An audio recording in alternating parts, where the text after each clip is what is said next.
হযরত ওমর বলছে, ইয়া রাসূলুল্লাহ, আমি 3 দিন ক্ষুধার্ত ছিলাম, এরপরে এইটুকু খেজুর পান আর পানি পান, এটারও হিসাব দিত?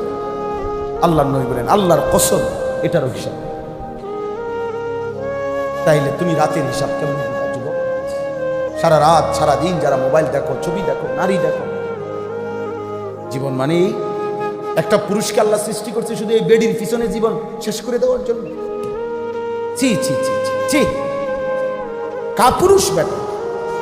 সামান্য লজ্জাস্থানের একটা অঙ্গ, এইটার চাহিদার জন্য, এইটার শাহওয়াতের জন্য তুই বেটা এত বড় তাগড়া যুবক নিজের জীবন শেষ করে দিবি। তুই তো পেশাবের তুনো খারাপ বেটা। কথা হইল বেটা, একটা পুরুষ বুঝি বেডির পিছনে জীবন শেষ করে দিবি, আর কাম নাই দুনিয়াতে আমার। কথা হইল।